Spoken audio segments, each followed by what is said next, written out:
It's my pleasure to call upon my good friend, Brother Kevin Hunter. Hey, good morning, everyone. Do I have good audio? Thumbs up if you guys can hear me. All good? Oh, thank you very much. So it's great to see you all. It's been a while. Everyone always makes noises about how awesome it is to have these virtual ways to see each other. To be honest, it's a poor substitute for actually being there. I was kind of jealous when Bonnie was talking earlier about making the trip up there and going through the 14 days quarantine. We really wanted to get back this last summer and just couldn't make the time work with people's school schedules and all that. But anyway, it is good to see a group of you here from the two different areas, I guess, in Ecclesias. And just reintroduce for the rest of you who missed it earlier on, Evan and Doria are also here with us from San Diego. So what San Diego does is we do virtual kind of like this, and then once a month there's a meeting actually in the park where they just kind of spread out chairs and all of that. So that was today.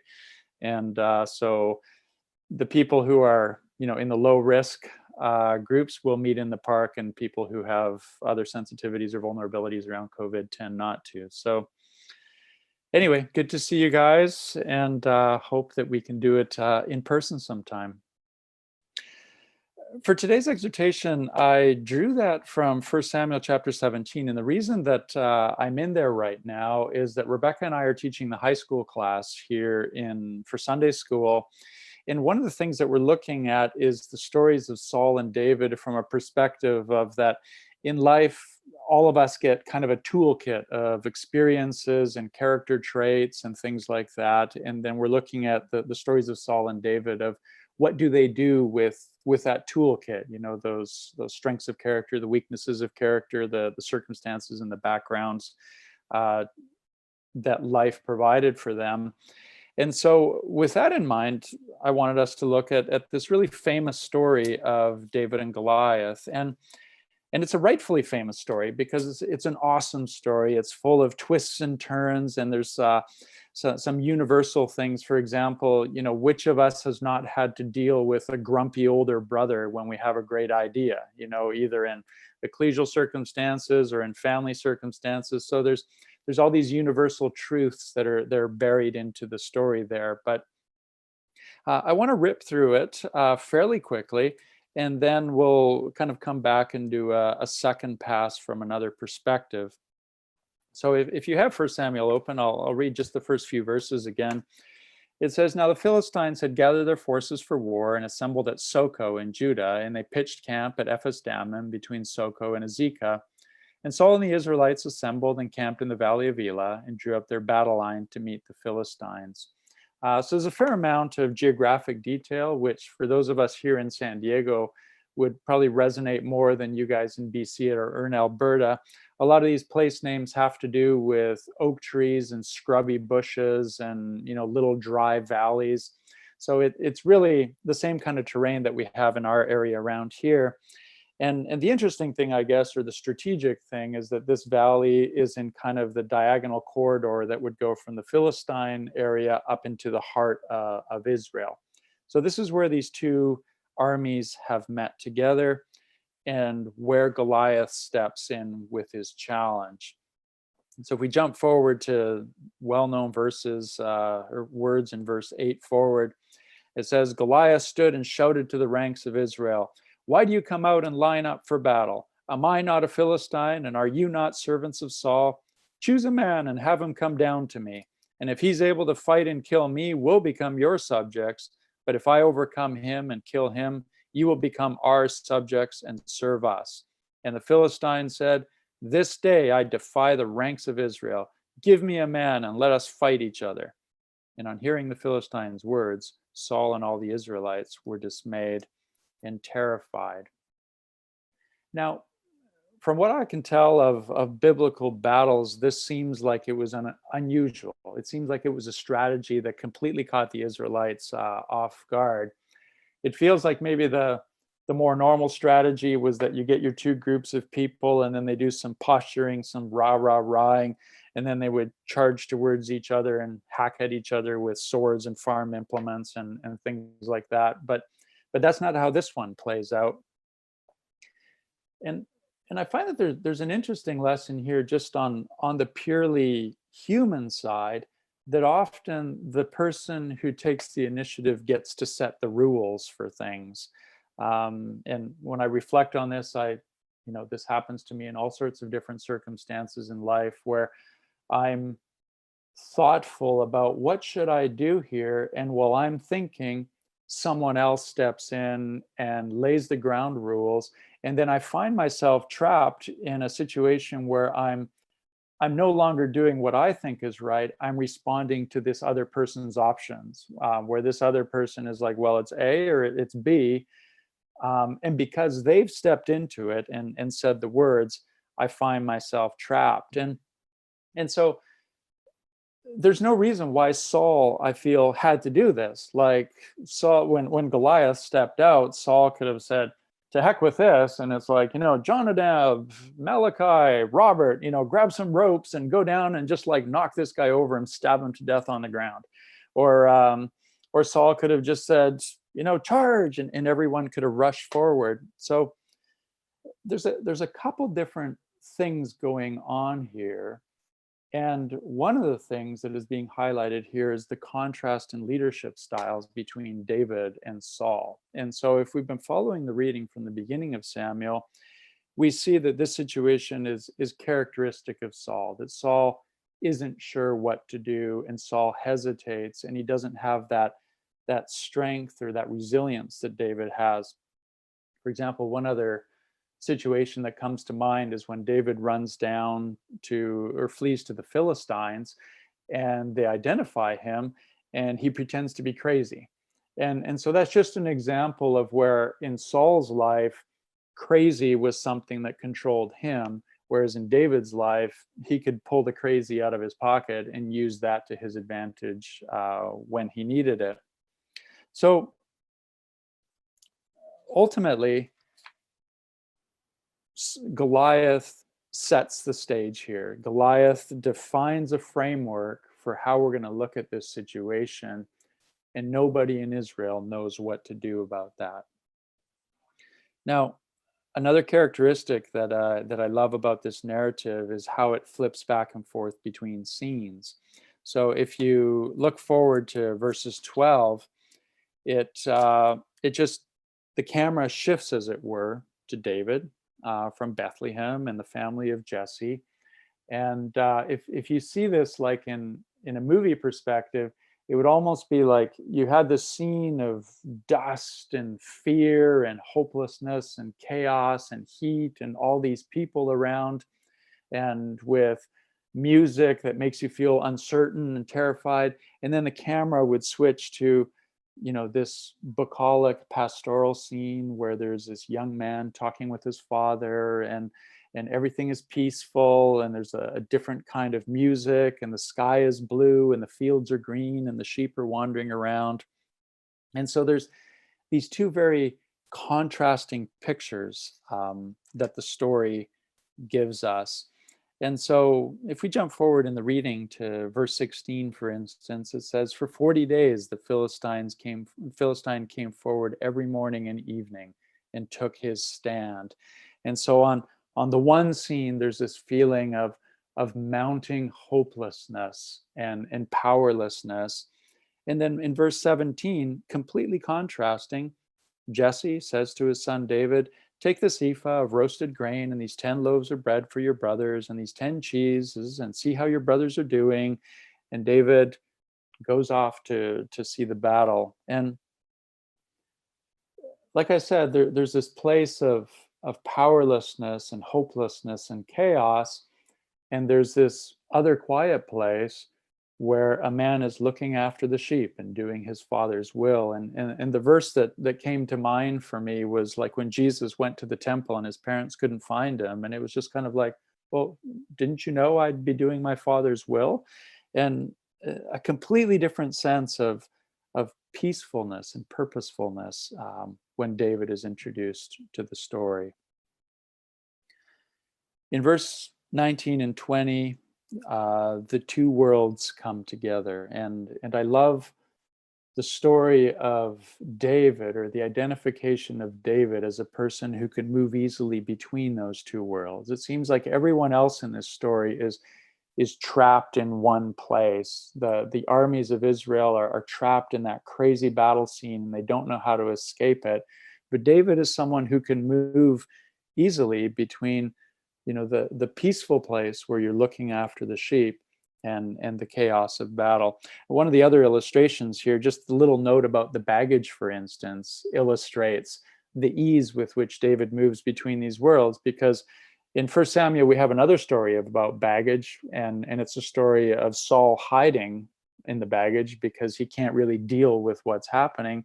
Whereas for David, the baggage is just a place where you dump your crud and then you run off to the battle. And so again, these little touches about the contrast between the leadership styles and the capabilities of these two men. And so let's read the next section, starting from about the middle of verse 20. It says, "He reached the camp as the army was going out to its battle positions, shouting the war cry. Israel and the Philistines were drawing up their lines facing each other, and David left his things with the keeper of the baggage and runs to greet his brothers. And as he's talking with them, Goliath, the champion from Gath, steps out of his lines and shouts his usual defiance, and David heard it. And when Israelites saw the man, they ran from him in great fear." And over the next couple of sections here, there's an introduction of, I guess, two frameworks for seeing the world. So Goliath had provided one framework where he's like, I'm the Philistines, you people are the servants of Saul. Let's attack each other with swords and spears and armors, and one of us will defeat the other and demonstrate their superiority. And Israel buys into that framework, and Saul buys into that framework. A few verses later on, when David comes before Saul, in verse 33, Saul says, "You're not able to go against this Philistine and fight him. You're just a boy." And he's been a fighter since he was a boy. And so there's one way of looking at the world where it's about physical strength and power. And then there's another frame which David brings to this at the end of verse 26. Who is this uncircumcised Philistine that he should defy the armies of the living God? The physical and power and all those things, they don't mean anything to David. The only thing that matters is, how is God being seen in front of the nations in this situation? And you can see this in his answer to Saul as well. In verse 36, "Your servant has killed lion and bear. The uncircumcised Philistine will be like one of them, because he has defied the armies of the living God. The Lord who delivered me from the paw of the lion and the paw of the bear will deliver me from the hand of this Philistine." And so David's worldview is that Israel is a witness of God to the nations, and we cannot allow the name of God to be dishonored among the nations. And David, again, the contrast between David and Saul is that Saul is stuck in the visible, in the material, in the things that are right in front of him. And David's tapping into a power that is completely outside that. And so they try on Saul's armor, and that doesn't work very well. And that reminded me of, I think it's a management course I took recently, that it's kind of like today's problems won't be solved with yesterday's thinking. And that's sort of the same thing that Saul brings to this. He really doesn't have any ideas, doesn't really have any creativity. And so the battle begins. David chooses his own weapons. He chooses the stones from the river, and he goes with his sling and his staff. And in verse 42, poor David can't catch a break. Saul judges him by his youth.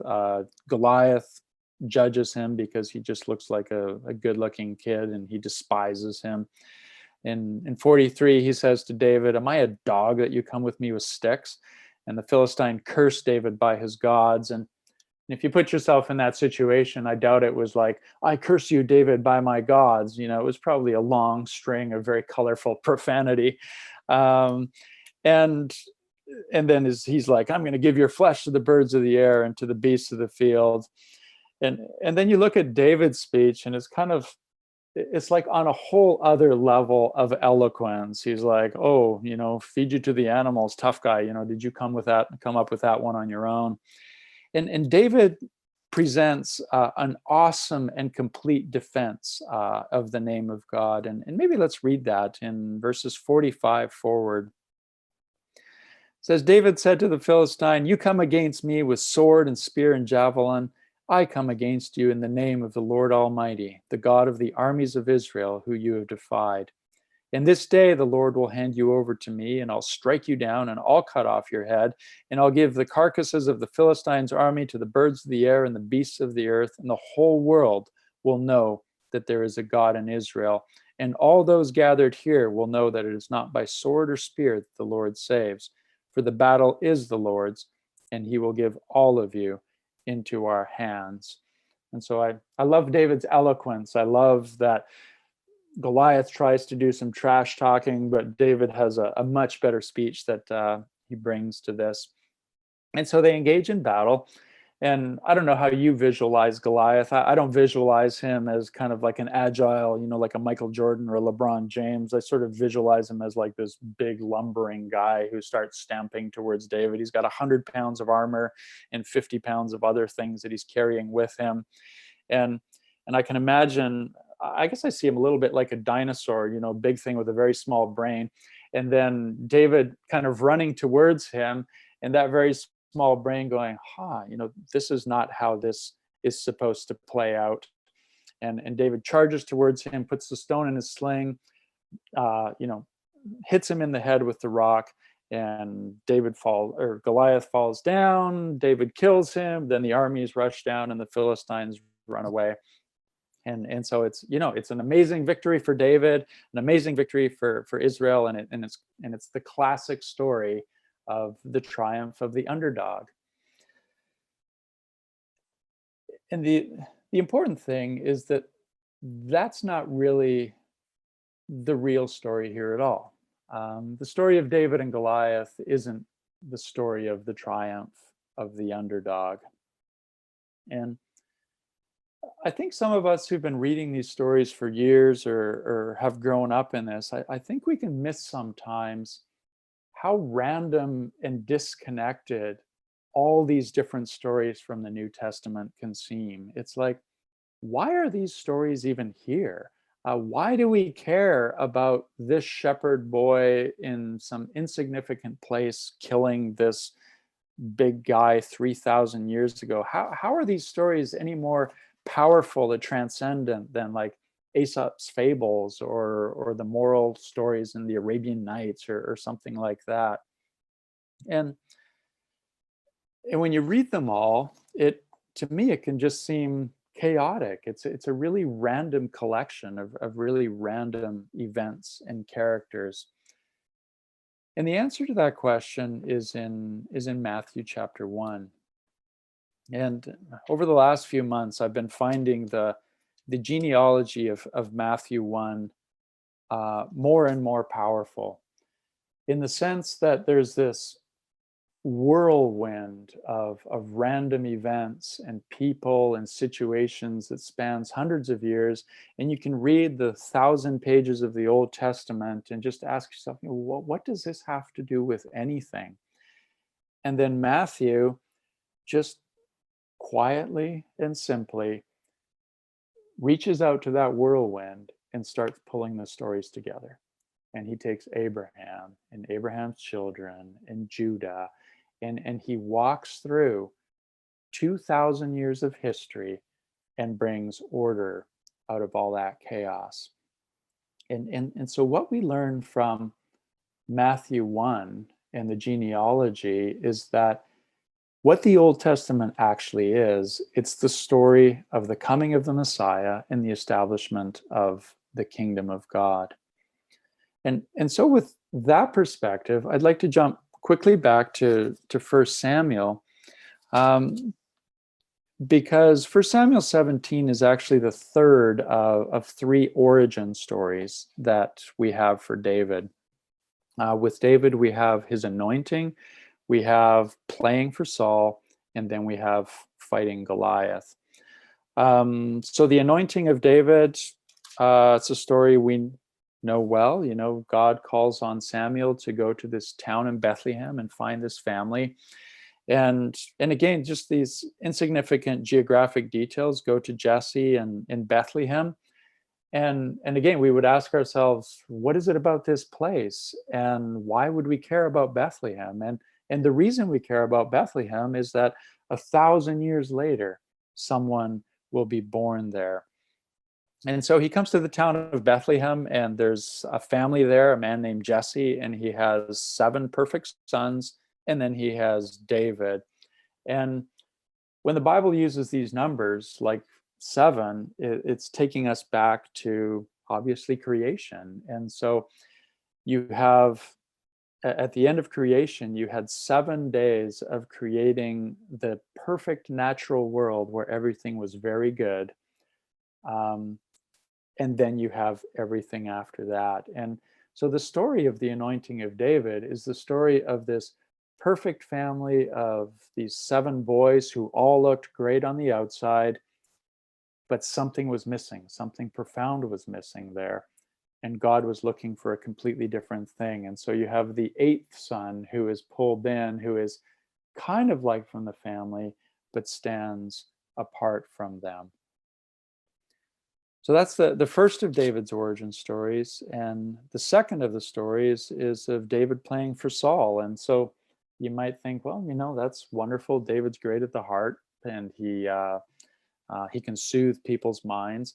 But the terminology, or the words that are used here, you know, an evil spirit from the Lord, is really not normal phraseology for the Old Testament. And so again, this narrative that was written 1,000 years before Christ is pointing forward to Christ. And the story of David playing for Saul is the story of David, the healer of broken minds. And I guess I find that story particularly powerful right now because we're living in a time where people's minds are being stressed. We hear the language of stress and anxiety and of mental breakdown, and that's just this constant thing, this constant background to our existence in the world today. And so the problem with the illnesses of the mind is that they're on a whole different level from the illnesses of the body. It's like you can set a bone, or you can stitch up a wound, but the healing of minds, this is something that is way beyond that. And so when the Bible introduces us to David as the healer of broken minds, it's pointing us towards the kingdom. It's pointing us towards a time when there won't be healing just of bodies and of the natural world, but there'll be healing of minds as well. And the second part of the story of David playing for Saul is that it's highlighting that the kingdoms of this world, the natural kingdoms of this world, are only as strong as the minds of their leaders.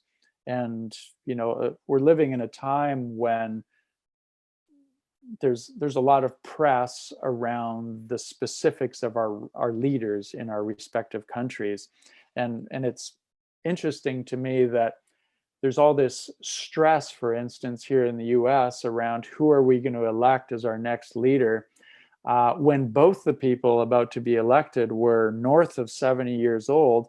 And really, in the big span of things, it's an inconsequential decision because both of these people will pass off the scene within just a few years, relentlessly and irrespective of whatever traits they bring into this. And so the piece here about David playing for Saul and healing Saul, it's essentially telling us that the First Samuel is to the kingdom as Hebrews is to the priesthood. Like Hebrews tells us that the priesthood of Aaron was as fragile as the priests, and First Samuel is showing through the contrast between Saul and David that the kingdoms of this world are only as strong as the leaders and the kings of this world, and that the kings of this world are fundamentally unsustainable, and they're as fragile as their rulers. And then the third origin story of David, as it were, is the one we talked about it this morning. And I intentionally walked us through it from the perspective of, what would we have done? Are we like David? Would we be the heroes in a situation like that? But the reality is that if we actually had been there, we wouldn't likely have been the Davids. We would have been the trembling masses of Israelites, standing powerless day after day before Goliath, parading himself in front of us and reducing us to total hopelessness. Because the story of David and Goliath isn't the story of the victory of the underdog, because David isn't an underdog any more than Christ is the underdog. The story of David and Goliath is the story of the all-powerful God stepping into this world through his anointed Son to fight the battles that we were powerless in. I like the NIV, and in its description of Saul's armor, it calls it scale armor. So at the end of the story, we have this picture of this super long guy in scale armor, knocked down to the ground with an injury, with a mortal wound in his head. And really, that's the moment we're here to remember this morning.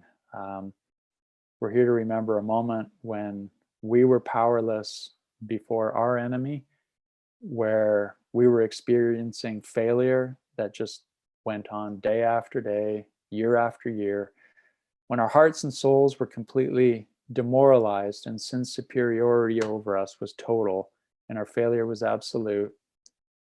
In that moment, the anointed one of God came into our lives.